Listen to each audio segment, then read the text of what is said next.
Hello. Ultrakill has levels, and these levels have secrets.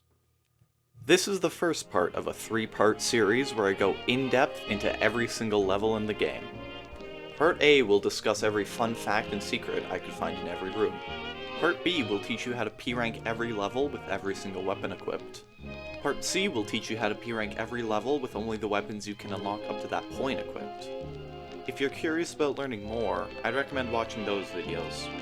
As I said before, this video will go over all the fun facts I could find in the tutorial and O-1 Into the Fire. If there are any facts that you could find that aren't in this video, feel free to drop a comment down below. I'm not perfect, so I'm bound to miss something. Now without any further ado, let's begin.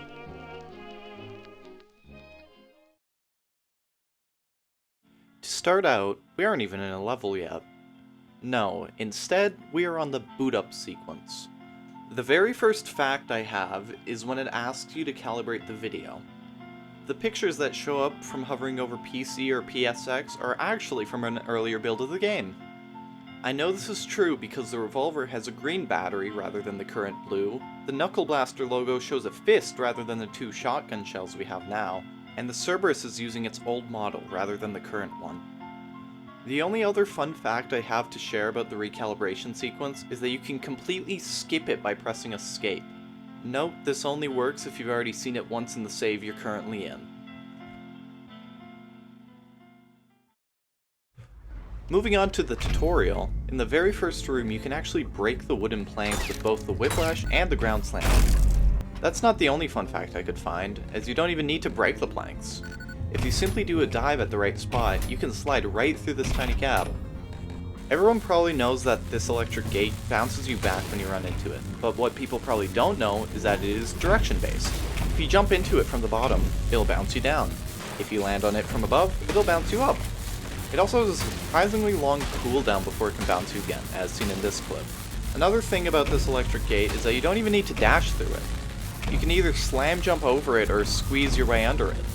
Moving on to the torture chamber, you can do whatever this is with the whiplash. Sadly, you can't save them because they're destined to hang forever. In the next room, you don't actually have to slam to break through the planks. You can actually punch, explode, or whiplash them like the planks in the first room. Unfortunately, I wasn't able to find any out of bounds clip, but sliding into these pipes visually deletes the walls. This is also the same room with the first soul orb in the game. There's nothing in the final room, but if you turn on no clip and go through the wall, there's a second exit shaft for some reason. Another thing you can find out of bounds is this random door that has no real reason to be there. Also, these pipes are surprisingly long. And that was the last fact I could find in the tutorial, because it's finally time for the real level.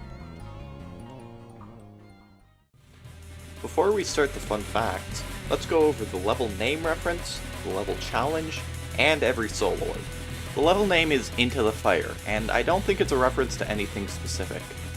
The phrase Into the Fire is not that uncommon of a saying, and they probably just thought it sounded cool, so they made it the name of the level.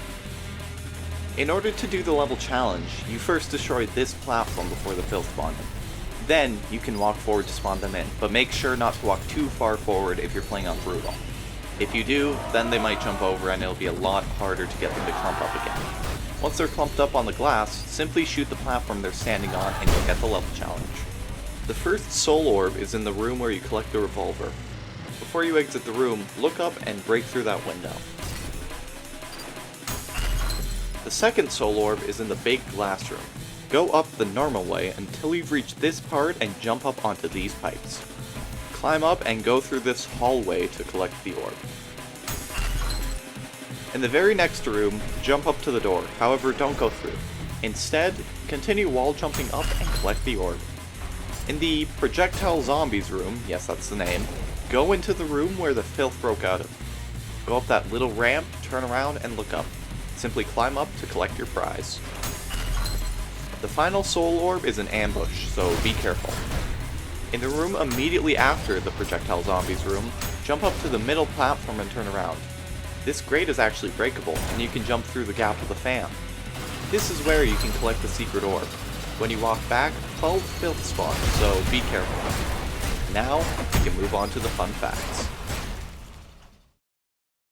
There are a couple of things that are pretty obvious, but I bet at least one person is probably wondering about. Firstly, these planks on the right can be destroyed. Secondly, the intro credits only show up either on your first playthrough or if you click yes to full intro when replaying the level. On the other hand, if you click no, the passageway is much narrower. If you slide in the narrow hallway, then stop, you won't be able to stand back up without leaving the passageway. Now that we're in the first room with the gun, we can jump over the gun and break through the window. Yeah, if you have the Knuckle Blaster equipped, you can just punch the window and skip the gun. In the hallway, you can actually just jump through the roof in this one spot. This clip is actually so popular that Hikita added text whenever you do the clip. If you want to get back inbound, simply just fly to one of the doors and open them. Unfortunately, I couldn't find any fun facts in the glass intro or the room before it, so here's a fun fact about glass. Glass cannot be broken by the drill rail cannon, a cannonball, or the overheated saw blade launcher. Anyways, the next room is actually pretty interesting because you can stand on the pipes up here. Now before you say, yeah, that's obvious, what's not obvious is that you can stand on the pipes beneath the fan. This surprised me because there's no way to stand on these without even using cheats.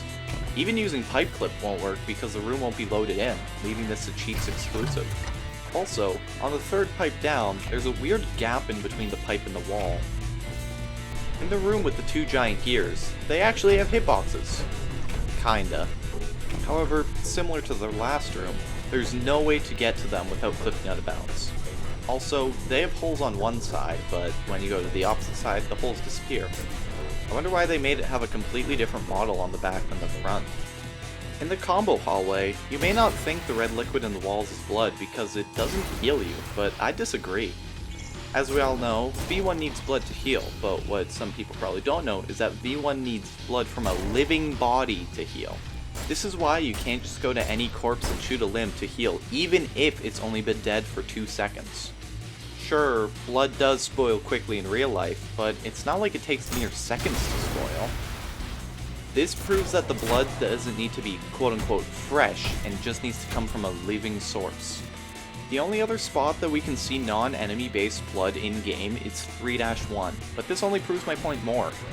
I mean, it's not like hell is alive.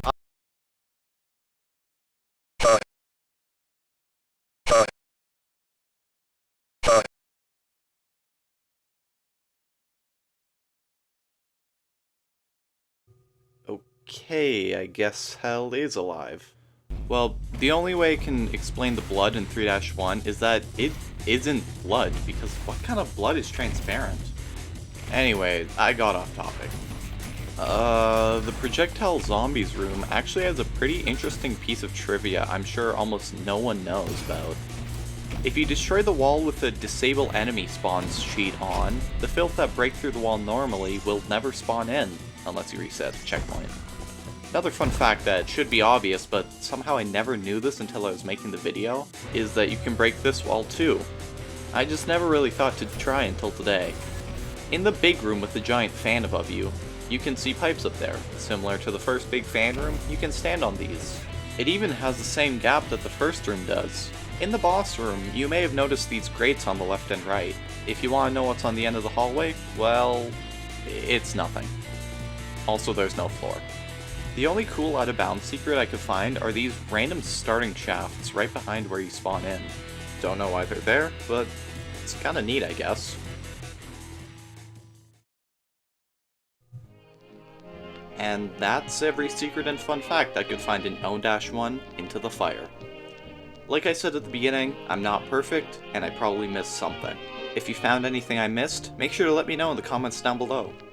Also, if you enjoyed seeing this and want to see more, why not like and subscribe? It really helps out a ton, especially on a smaller content creator like myself. I hope to see you again soon. Have an awesome day.